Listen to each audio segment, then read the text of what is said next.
one of these things. It's the 1893 Marlin 3855 smokeless powder lever action. Hard hitting, cheap to shoot with powder coated cast bullets and resized 30-30 range brass and a really reasonable recoil. We'll hit the range, go over the rifle, some reloading video, some quick load data, and data from various manuals. On we go. 255 grain 3855, yeah? Yeah. I'll record you shooting that thing too. All right. Just for the hell of it. That's a factory, and then you got hand loads, right? Yeah, we'll do the hand. I just want to see it, yeah. You get it on paper? Well, give me a benchmark. Yeah, cool. It's always a good idea to use your friend's head as a human shield before he fires a rifle for the first time.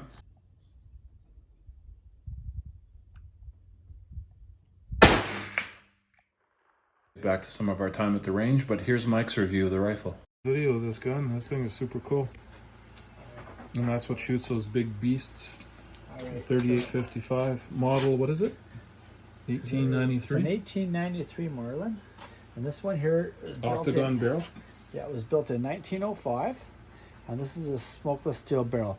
This barrel also came at the same time. This was the transition when they built these firearms, right when they had black powder to smokeless powder. A lot of these barrels came in smokeless powder, and some of them came black powder only.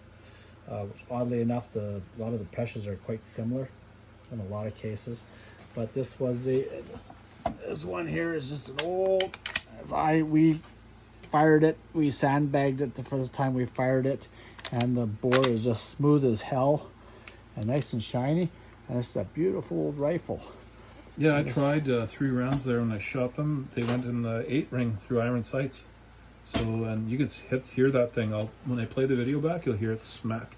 It sounds like somebody threw a hammer. It hit the plywood when the bullet hit. So if that would have hit like a buffalo, like in the old days, that'd have been an owie. I think the pressure at with the 21 grains of powder was about 1450 per second. So I think your muzzle energy was about 11 or 1200, 900. I'm not really sure. You can see the business end of this thing. Yeah. You can tell that there's something coming out of that. It's a cannonball. Oh yeah, this is a beautiful rifle. It took a few rounds to chamber and get it to where they load properly.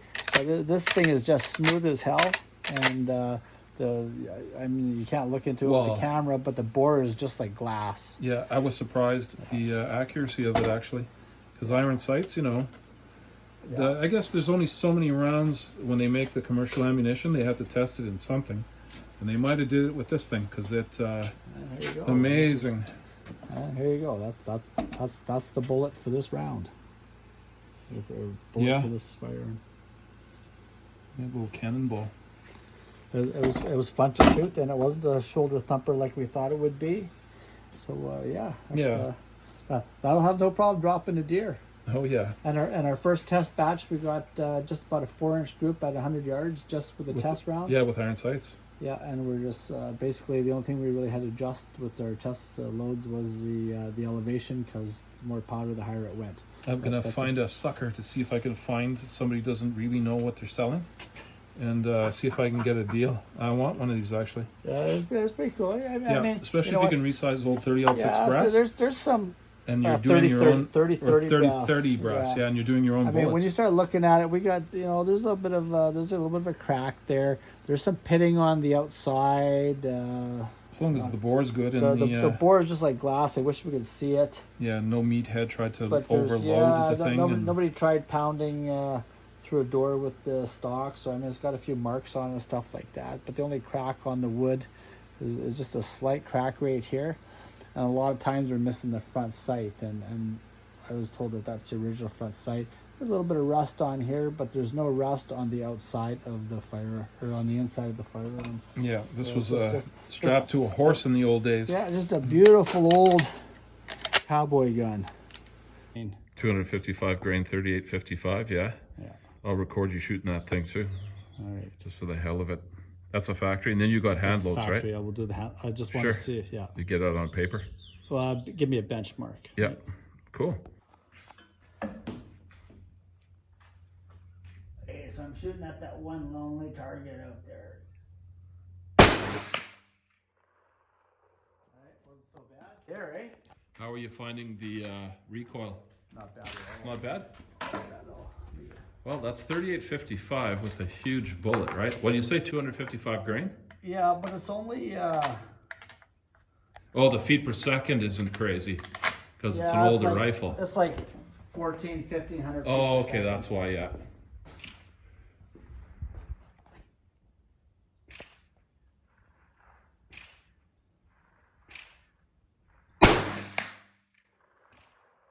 Yeah, you can hear that smack. Well, it's going half the speed those. Through 8 mils. Yeah. Got the plume of dust when the bullet hits. It looks like somebody's shoveling.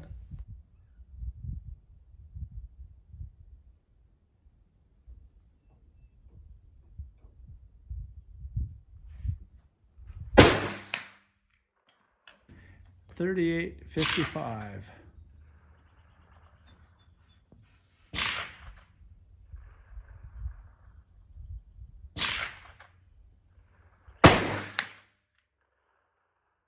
Yeah.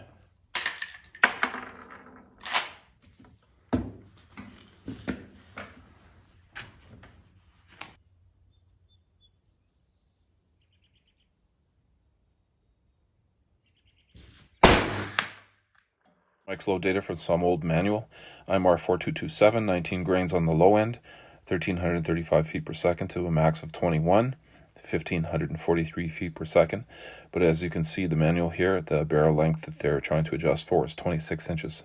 Mike's shooting out of a 24-inch barrel, so it'll be slightly different. I'm a nice guy, or at least what I'd have you believe. I'm going to go over the load data for Mike's rifle.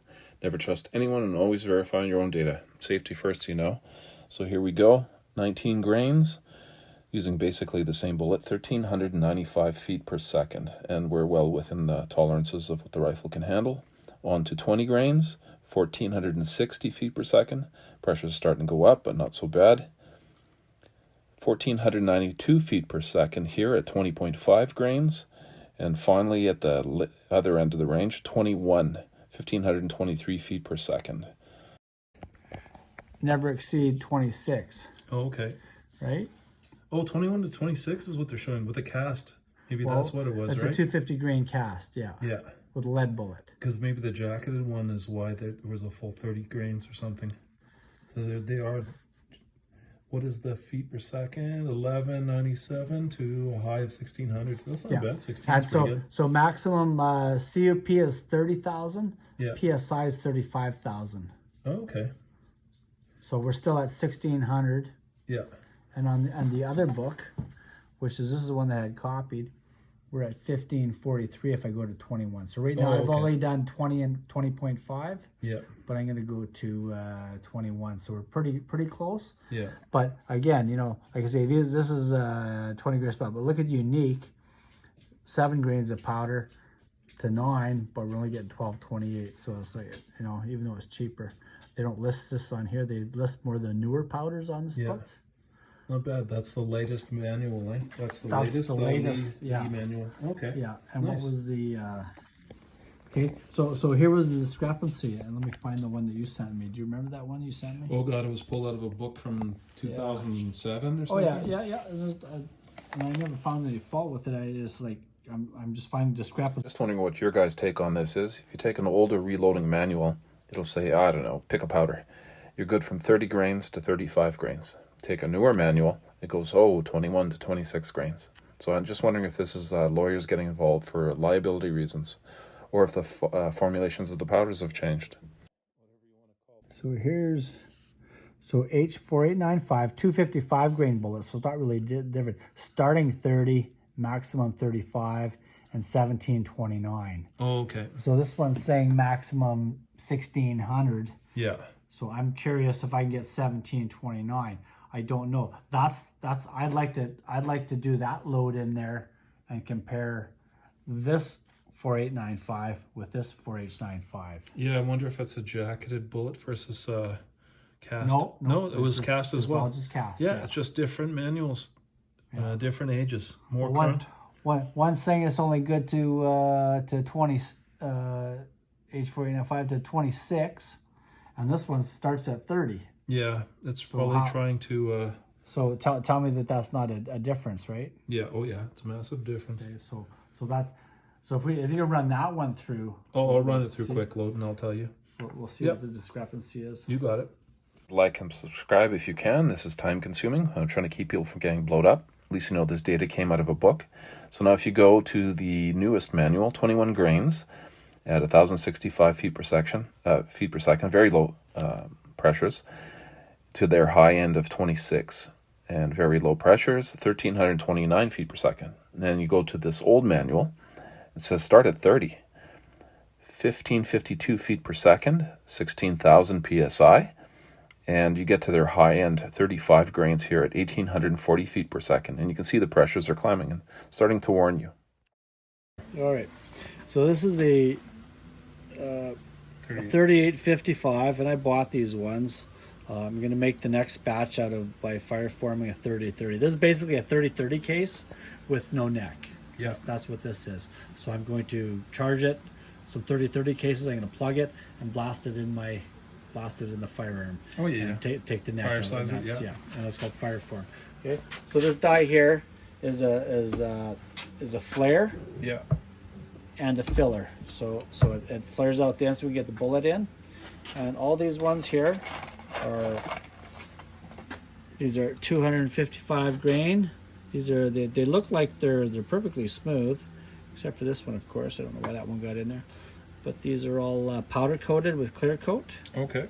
And so there's not going to be any leading on them. And we shot these before, and there's no leading. Yep. The lead, I used a patch, and the patch came out nice and clear. So these are all shake and bake powder coated. Yep. 255 grain. So we're going to put in our charge, and we're using 21.5 grains of IMAR 4227. Yep. That's a different system with that die. Yeah. There we go. And I'm just going to flare it. I'm just going to show this once, because I usually do a whole bunch at once. So we went from an empty case.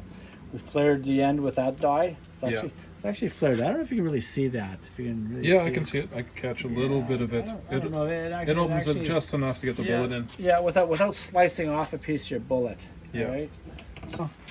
So now that we fixed our powder, we got powder back in. I don't know if you can see it. Oh yeah. There's powder in there. It's been flared. Our end is flared out. Yeah. We have the right powder charge. We reweighed it and whatever. And this is a seating die. And we're just going to drop one of your rounds in there. Drop one of them in there. And what's my overall length? It should be. My overall length is maximum overall length of the bullet 2.550. Okay. And Rich is going to grab the. Yeah, I can do the thing after. He's going to do the thing. Let's see, we're pretty close, and I just not quite. I don't want to go too far because I'm just setting the die. 2.55. Now that's basically what our bullet looks like. 2.5. Oh, I just get 2.59. All right. Let me just needs a little another little hair. Yeah, the first time you set your press, be patient. There we go. 2.0. I'm almost in just a little bit, but I'm gonna correct that and change the crimp on it. I'm just not gonna do it on camera here now. Sure. Yeah, it's got a very light crimp on it. Yeah, very light crimp. Okay, so that's a 255. Nice. 3855 at 255. Powder coated, and it keeps your barrel clean. Yeah. Please like and subscribe if you can. I'm going to go outside now and find out what the dog is up to.